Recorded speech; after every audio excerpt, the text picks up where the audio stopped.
There's a chair here. In fact, I'm going to move it because I will trip on that. So thank you so much for having me.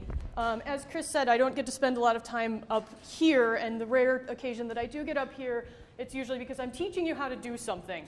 And so this is a little bit different for me, and I really appreciate having the opportunity to talk to you about what I do because I do love what I do. And this is what I do. I work with the secular students, and they are unstoppable. And so that's what we're going to have a chat about today. First, I'm going to get a little bit into who we are and who I am. The Secular Student Alliance has been around for 12 years now, and we're a bit of a unique organization. We are the only organization in the United States that is autonomous and specifically focused on supporting secular students. We have a very narrow mission, and that, to be honest, I think that's one of our strengths because we put all of our resources into this one goal. We're a recognized leader in grassroots organizing, not just among students, but also in the off-campus, non-student community.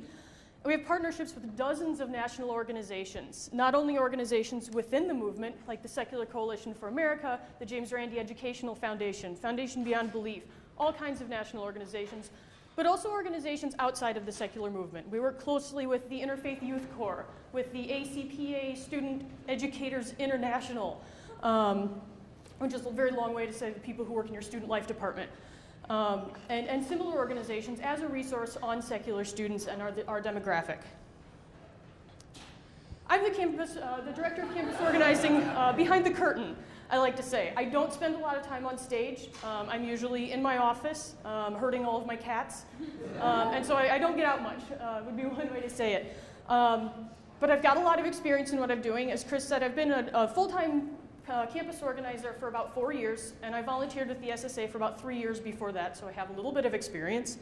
I personally work with leaders from many other organizations in the movement as a resource on grassroots organizing, on secular students, on students in general, and again, with organizations like IFYC and ACPA, helping other communities learn about secular students and how to meet our needs. Yesterday we heard a lot about what the world would be like without secularism. It's a little bit of a scary place. These are political viable candidates in the most powerful country in the world.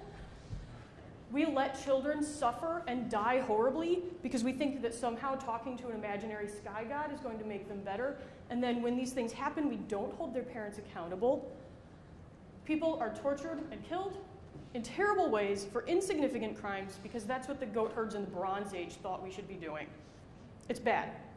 But we can change this. We can start by educating our communities, building a new culture, providing a secular voice not just in our local communities, but also in our national government. Where's the best place to start doing that? These guys, right here, the students. Why students? First, younger people are less likely to believe in God. We have a lot of data on this. From the American Religious Identification Survey of 2008, which is sort of the most large-scale religious study that gets done on a regular basis, 15% of the American population as a whole, but 22% of 18 to 29-year-olds. The younger people are less likely to identify with the religion. Phil Ferguson stole this chart from me. But you can see as it goes through generation by generation, people become less attached to religion. Right up there, the millennials, the students who are in school right now.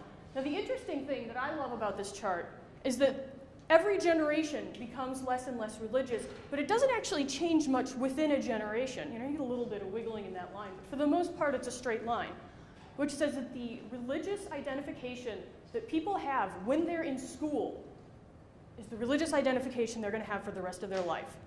Religions know this. This is why they put hundreds of millions of dollars into campus outreach programs and youth groups, because they know that you have to get them while they're young. There's a couple other good reasons. Oh, it's 26% right there. Look at that. I know numbers. A couple other reasons why students are a good place to start. Students have awesome ideas. We couldn't do half of what we do at the Secular Student Alliance if it weren't for the ideas that the students we work with come up with. Students are operating in an environment where they are under less influence from their parents. Their parents are able to exert a little less control because as you go to college, you move out of the house.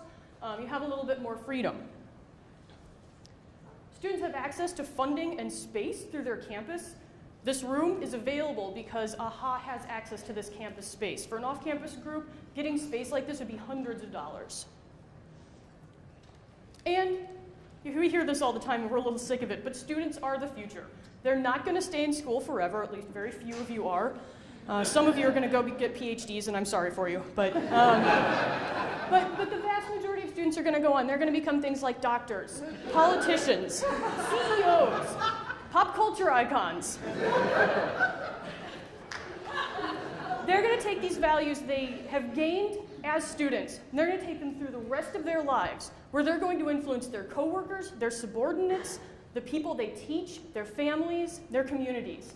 They're out there, and they're going to take these values with them. We have a couple obstacles that we work with organizing secular students. The big one is the stigma attached to non-theists. I think we're all familiar with this, but you get a lot of pushback. We see it a lot in our groups with the South. Even though we may not get administrative resistance, we get social resistance. A group might apply for funding from the student government, and the student government may say, we don't like that, we're not going to fund that project. Flyers are torn down and vandalized. Chalkings are scrubbed off the sidewalks. You hold an Ask an Atheist table and people come up and scream at you. There's a lot of stigma there, and it kind of takes some balls to overcome that sometimes. We do get resistant administrations, particularly at the high school level. At Melbourne High School in Florida, a student named Jade wanted to start a group. Her administration told her no.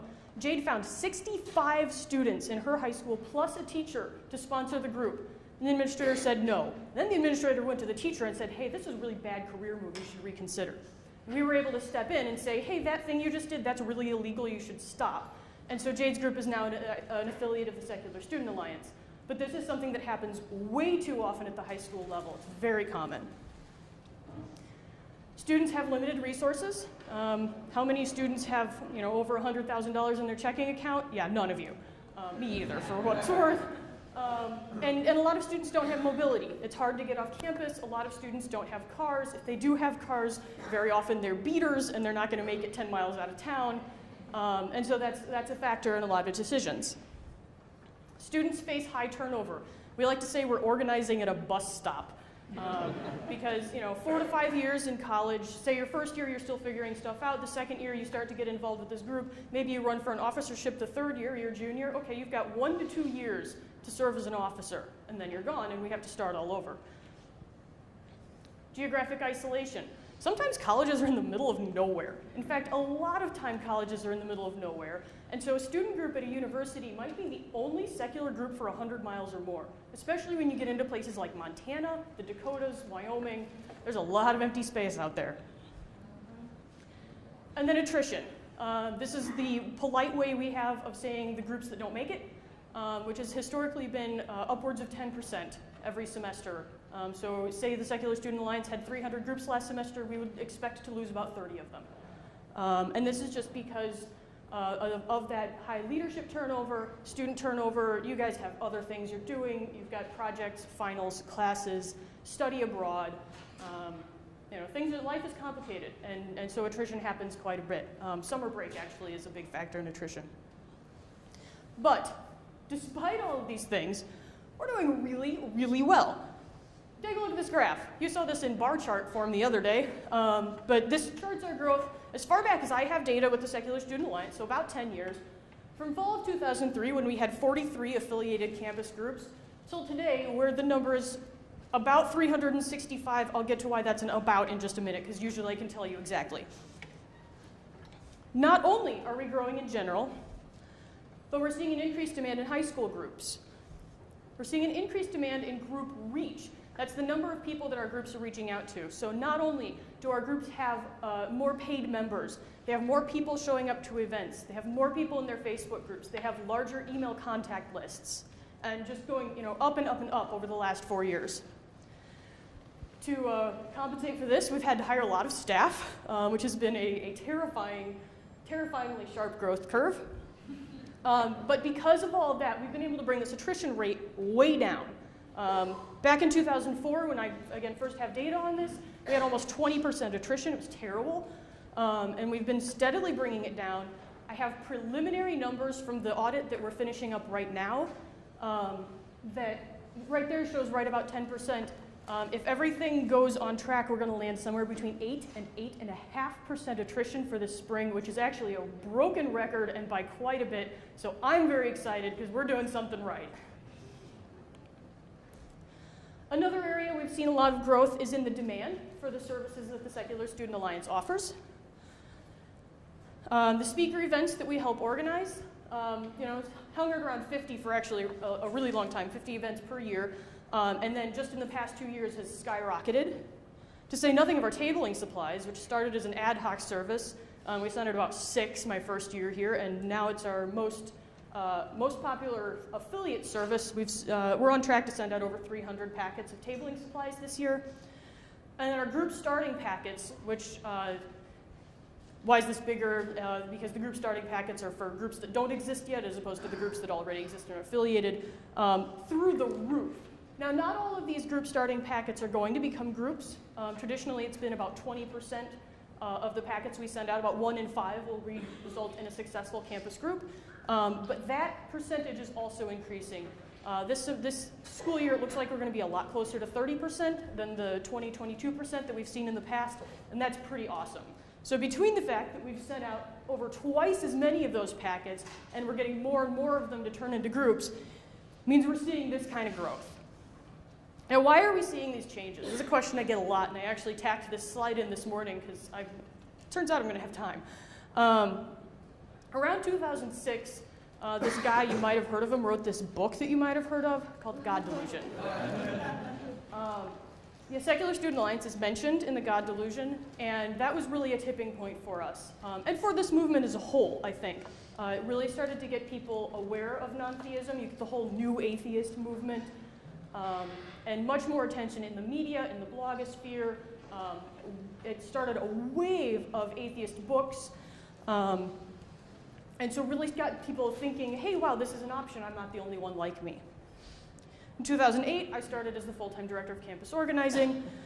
And then we started getting media attention. We were mentioned in the New York Times. We were mentioned in USA Today. We had an article in Teaching Tolerance, the magazine of the Southern Poverty Law Center. In the last year, we've added a lot of staff. I actually run a 6-person campus organizing team now, and I have 2 more staff starting at the end of in about 2 weeks, very soon. And so between all of these factors, we've gotten more interest. The Secular Student Alliance has gotten more visibility, and so we've been able to connect with more students, and we've gotten more staff and more services in place to meet their needs. And so all of these come together to be able to support this kind of growth. Let's talk about what the students are doing. How many of you are presently attending the Free Thought Festival hosted by AHA at UW-Madison? You in the blue shirt, you're wrong, because you're here too. This is an event hosted by one of our affiliate groups. We're actually really, really excited to see this kind of thing happening. And we're seeing it all over the place. Skepticon has been going on for 4 years now. They're starting to plan Skepticon 5, a very successful student-hosted event. Darwin Week at the University of Northern Iowa, Reason Fest in Lawrence, Kansas, events like the Skeptics of Oz that Phil mentioned earlier. These events are happening all over the country, and the vast majority of them are being hosted by student groups. That's incredible. Our students are leading interfaith dialogue. I'm going to tell you a little story here. When I was first director of campus organizing, we had a campus group at Iowa State University. And then my second semester, we had a second group start there. It was called ISU Fate. And I said, hey, what's going on? You've got 2 groups here. And they said, well, this second one is more of a warm, fuzzy group. It's for talking about different religions and helping people understand things. Well, that group went on to become the Iowa State Interfaith Council. It's become their official interfaith program, started by the Iowa State University Atheists, Agnostics, and Skeptics. The Interfaith Conference, the Illinois Conference on Interfaith Collaboration just happened this past weekend down at Urbana-Champaign. One of the primary organizers of the event is sitting over there and is an outspoken atheist and former leader of the Illini Secular Student Alliance. We work very strongly with the Interfaith Youth Corps to the point where Eboo Patel, a member of President Obama's Interfaith Council, and the president of IFYC has personally thanked secular students for changing the way he thinks about interfaith. So if he says it, that's what interfaith is, and we've been able to change that. Our students are very involved in service projects. We're working with the Foundation Beyond Belief and the Leukemia Lymphoma Society to get student groups involved in the Light the Night Walk and fundraising for that project. We've had several groups take week-long service projects down to New Orleans to help rebuild houses after Hurricane Katrina, because even though that's been an increasing number of years ago, there's still a lot of work to be done. And groups participate in smaller projects. We have a group in California that at every meeting knits strips of blankets for the Linus Project, which provides these handmade blankets to kids in need who have been through traumatic situations. Our groups are starting national programs. We've got blogs like the Secular segment, started by a student at the University of Illinois in Carbondale. We Are Atheism, started by students out in Kansas. Everybody Draw Muhammad Day, which thankfully has not become an annual event, but certainly it was a national event. Largely got the attention it got because a couple of secular student groups grabbed the idea and ran with it. Everybody Ask an Atheist Day, National Ask an Atheist Day, is in its second year now. An idea from the Illini Secular Student Alliance. They came to us for help, and we were able to help them turn it into a national program. We had over 85 groups at the campus level participating. We sent out over 3,000 of these stickers that said, "Atheist, ask away." And then we have students who are defending the separation of church and state. We all know Jessica Alquist. Harrison Hopkins and Damon Fowler both challenged prayers at their high school graduation ceremonies. Zach Coplin, a high school student in Louisiana, when they passed a really stupid creationism in the schools bill about 2 years ago, Zach has led the appeal efforts ever since. Even though he no longer lives in Louisiana, he's attending college at Rice University in Houston, is still, today, leading appeal efforts in Louisiana to get that bill overturned. At the college level, this is one of the most illegible logos I've had a group give me. But the University of North Carolina at Greensboro group worked with their community to address the city council meetings that had been beginning with a prayer to get that turned into a moment of silence instead. So these student groups are not just working in their schools, on their campuses, but they're reaching out to their communities to make a difference as well. So where do we go next? At the SSA, we've got a high school program that was launched at the beginning of last year. It's been phenomenally successful. There's my high school organizer. And the success of that program has led us to not only continue it, obviously, but actually to look into expanding it. We're talking about efforts to get into homeschool programs and to start expanding into the middle school, elementary school levels. So we can see if that's possible and what sort of models we'll need to do it. But the interest is there, and so we're going to see if we can respond to it. We've just started offering free student memberships. Any student enrolled at a college, university, high school, or otherwise school in the United States is eligible to become a member of the Secular Student Alliance. This is a very rapidly growing program. We launched it 6 weeks ago, and we have over 1,200 members already. Regional networks are starting to show up. These have been an interesting phenomenon where we have dedicated students in a certain geographic area who say, we really ought to be talking to each other more. And so they have started building these networks to facilitate that communication and cooperation between events in a certain area. SECA is the Southeastern Coalition of Atheist Activists. That's close. And the Texas Regional Secular Student Alliance are the two big ones right now. We also have a Colorado Regional Secular Student Alliance and new regions starting in Oklahoma and in a yet-to-be solidly defined area of like Philadelphia, New Jersey, southern New York. We're still working that one out. But because these independent networks have been so successful, we've actually hired a regional campus organizer to manage this program and to see if this is something that we can replicate all over the country. We launched an alumni program. We're in the middle of launching this program right now so that we can keep the leaders and the students we work with through the Secular Student Alliance involved in the movement after they graduate. So we'll see how that goes. And then advisor resources, developing resources not only for the students that we work with, but for the faculty and staff members who support those groups.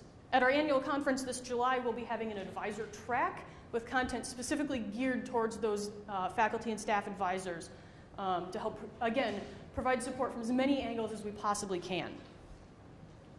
In the long run, our growth chart might look a little bit like this. There's where we are now, and it's probably just going to keep on going up. In 5 years, we're probably going to have over 1,000 groups. Actually, have.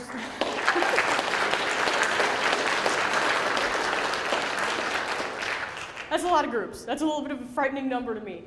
But the data that I actually have indicates this may be a very, very conservative estimate. There are about 6,000 colleges in the United States, between community colleges, four-year institutions, private and public schools. 1,000 groups, 6,000 campuses, to say nothing of the 24,000 public high schools in the United States. This is starting to look like a very, very conservative number. There are about 4,000 registered gay-straight alliance groups at high school and college campuses. This is pretty conservative. We've hired our first regional campus organizers. Our goal with that program, assuming that it is a replicable model and we're able to make the same levels of success happen in other areas, we'd like to get to the point where we have a regional campus organizer for every state, and in some cases break it down even further. Have a Chicago regional organizer, have a Southern California and a Northern California organizer, basing organizers in New York area, DC area, around those major population centers with multiple schools, so that we can provide local, on-the-ground support to campus groups all over the country. So how do we do all that? Secular Student Alliance is a democratic membership organization, not just for students, but actually for anyone. We rely on individual memberships and donations to make our work possible.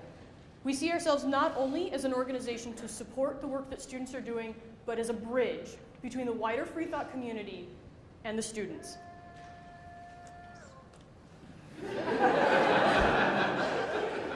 In the last 3 years, our budget has grown exponentially.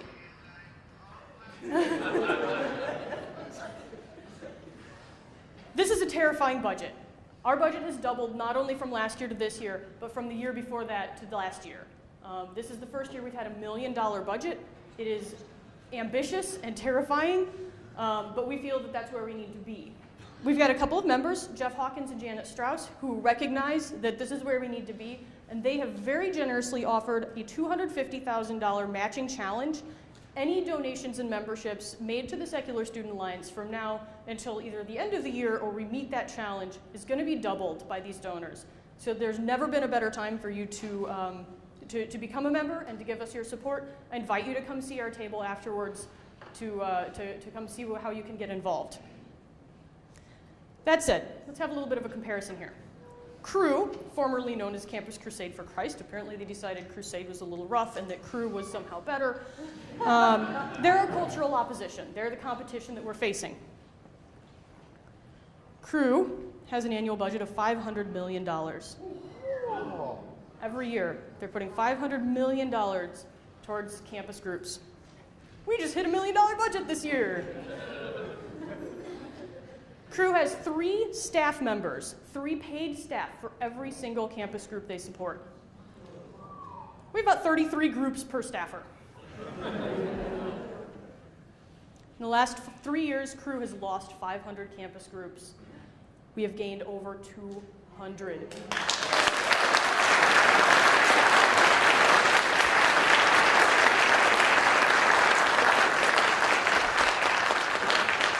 This is the cultural competition, and the secular students are winning, despite the fact that the Christian right has a unified voting bloc making laws in their favor. They have the majority of the US population to draw from. They have a massively larger budget. Secular students are winning, and they are unstoppable. Thank you.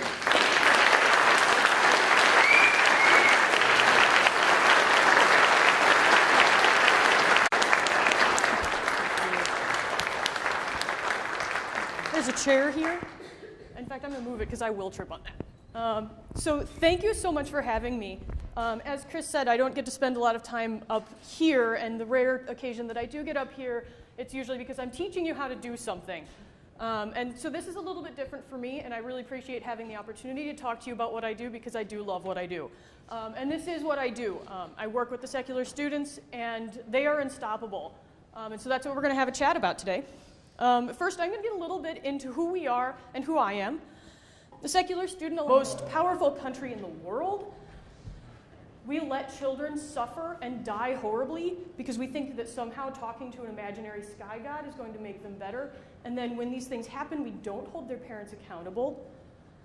People are tortured and killed in terrible ways for insignificant crimes because that's what the goat herds in the Bronze Age thought we should be doing. It's bad. But we can change this. We can start by educating our communities, building a new culture, providing a secular voice not just in our local communities, but also in our national government. We've been a full-time campus organizer for about 4 years, and I volunteered with the SSA for about 3 years before that, so I have a little bit of experience.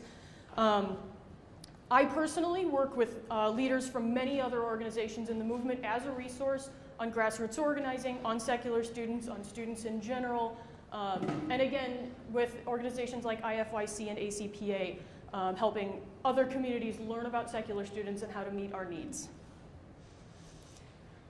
Yesterday we heard a lot about what the world would be like without secularism. It's a little bit of a scary place. These are political viable candidates, and the Alliance has been around for 12 years now, and we're a bit of a unique organization. We are the only organization in the United States that is autonomous and specifically focused on supporting secular students. We have a very narrow mission, and that, to be honest, I think that's one of our strengths because we put all of our resources into this one goal. We're a recognized leader in grassroots organizing, not just among students, but also in the off-campus, non-student community. We have partnerships with dozens of national organizations, not only organizations within the movement, like the Secular Coalition for America, the James Randi Educational Foundation, Foundation Beyond Belief, all kinds of national organizations, but also organizations outside of the secular movement. We work closely with the Interfaith Youth Corps, with the ACPA Student Educators International, which is a very long way to say the people who work in your student life department, and similar organizations as a resource on secular students and our demographic. I'm the director of campus organizing behind the curtain, I like to say. I don't spend a lot of time on stage. I'm usually in my office herding all of my cats, and so I don't get out much, would be one way to say it. But I've got a lot of experience in what I'm doing. As Chris said, I've